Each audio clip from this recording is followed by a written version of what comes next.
Murderbot is a 2023 sci-fi thriller directed by Jim Wynorski and tells the story of a female rogue cyborg who escapes from the laboratory from which she was built and goes on a killing spree in a small town whilst simultaneously on a mission to upload some sort of data or something to who knows where. Quite frankly, this film is not thick on story, but is it bad? I wouldn't say so. I had a good time watching it for its very short runtime.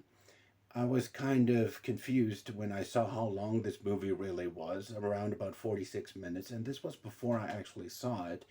And the director mentioned something about it being censored on one of the streaming services, so I had to go on and, or not that I had to, I just went online to see how long it really was and how much was censored, if they have that on record. And I saw, aha, it's not 46 minutes long, it's actually 47 minutes long. I knew something was froggy.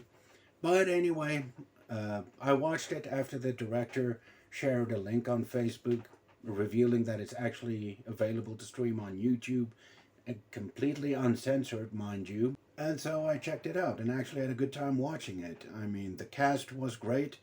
And for once in a movie like this, you had no insufferable characters. There were a few I thought, okay, I'm probably going to want you to die in the next 10 seconds.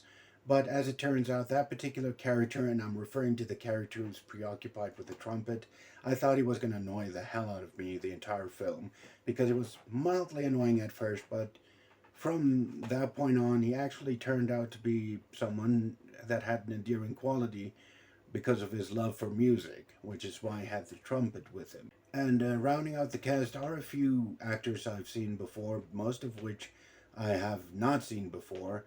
Namely, the actors I've seen before are Rocky DeMarco, who plays the role of the android, female android that goes on a killing spree. She's actually really good in the movie. Didn't really have doubts about her casting. I mean, she really sells you on the fact that she is this murderous she-bot that goes, nuts. My memory of her actual purpose of what she's trying to do is just a little bit vague, but the movie is not very thick on storyline. The characters are pretty thin. They're entertaining. The cast actually do pretty well on selling you on them.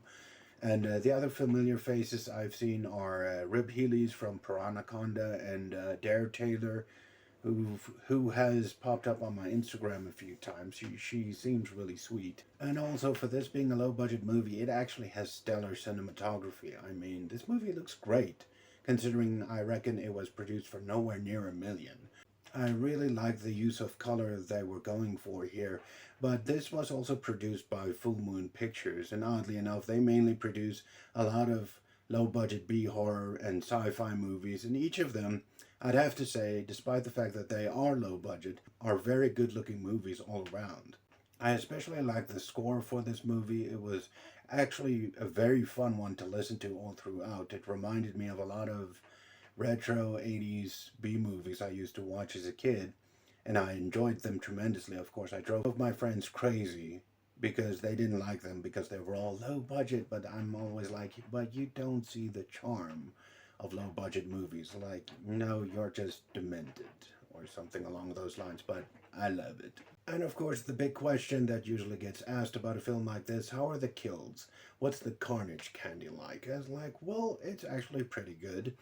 And given that this is a low-budget production, many will probably think, it looks cheap, but quite frankly, in my opinion, I don't think any of these kills in the movie would have looked better with a bigger budget, because it's mainly one section right in the beginning, so I don't think this counts as a spoiler.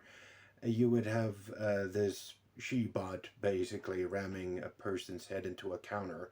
Is that really going to look better with a bigger budget? I mean, even in bigger budget horror movies, it just looks like a person having their head rammed into a counter.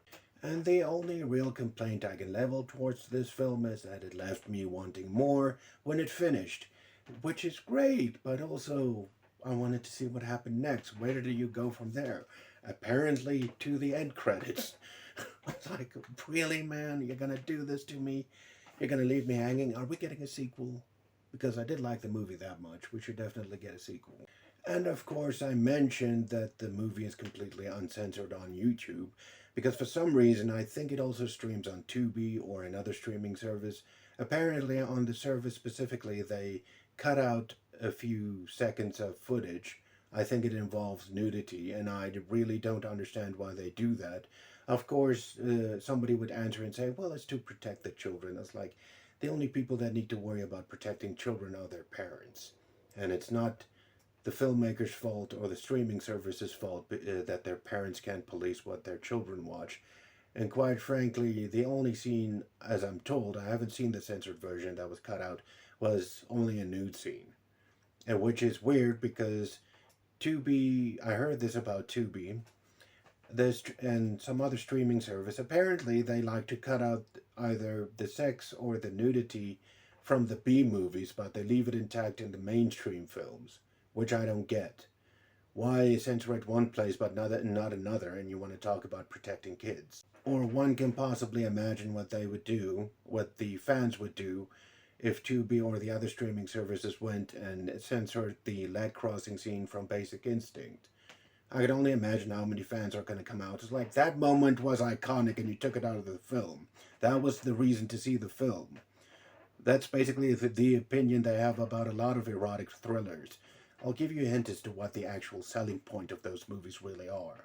And believe it or not, they even cut it out of those films. The sex and the nudity, which, spoiler alert, are the selling points for erotic thrillers or anything related to erotic. But fortunately, I can say that my first experience with Murderbot, also not to be confused with the Apple TV Plus show, my first experience with this movie was seeing the uncensored version. For that, I'm also grateful. It's a great movie. Check it out, but bear in mind, it's not a Hollywood production. It's not as polished, which is basically the only thing I can say that people won't like about it. If you're in the right mood, I'm pretty sure you'll probably enjoy it for what it is. So that's my take on Murderbot. Have any of you seen Murderbot or had the chance to see it before I did? And if you happen to check it out after this, be sure to share your thoughts in the comment section.